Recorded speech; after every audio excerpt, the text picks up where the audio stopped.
উপমহাদেশের বৃহত্তম বরিশাল মহাশ্মশানে দীপাবলি উৎসবকে সামনে রেখে সকল প্রস্তুতি সম্পন্ন হয়েছে। প্রায় 2 শতাধিক বছর ধরে চলমান এই ঐতিহ্যবাহী উৎসব আগামীকাল সোমবার ধর্মীয় ভাবগাম্ভীর্যের সঙ্গে পালিত হবে। উৎসব উপলক্ষে মৃত স্বজনদের সমাধি পরিষ্কার পরিচ্ছন্ন করা ও রঙের কাজ ইতিমধ্যে শেষ হয়েছে। এশিয়ার মধ্যে বৃহত্তম দীপাবলি উৎসব এখানেই অনুষ্ঠিত হয়। ভারত ও নেপাল সহ নানান দেশ থেকেও বহু মানুষ এখানে আসে মৃত স্বজনদের স্মরণে। এ বিষয়ে বরিশাল মহাশ্মশান রক্ষা কমিটির সাধারণ সম্পাদক বিজয় ভক্ত জানান, এখানে কাঁচা ও পাকা মিলিয়ে প্রায় 65,000 সমাধি রয়েছে। এছাড়াও প্রায় 900 সমাধি রয়েছে যাদের স্বজনরা বিদেশে থাকেন।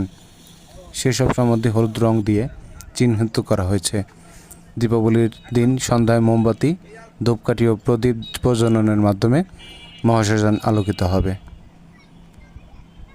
নিরাপত্তার বিষয়ে বরিশাল পুলিশ কমিশনার মোহাম্মদ শফিকুল ইসলাম জানান, উৎসবকালীন সময় মহাশ্মশান এলাকায় নিরাপত্তার চাদর ঢেকে দেওয়া হয়েছে এবং ট্রাফিক ব্যবস্থাপনা সম্পূর্ণ নতুনভাবে সাজানো হয়েছে।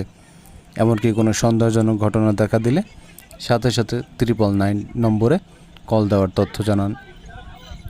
5 একর 96% এই মহাশ্মশানে প্রতি বছর লাখ লাখ মানুষ দীপাবলি উৎসবে অংশগ্রহণ করেন। উৎসব উপলক্ষে নগরবাসী ও পর্যটকরা দীপাবলির আলোয় আলোকিত বরিশাল মহাশ্মশানের দৃশ্য দেখার জন্য আগ্রহী।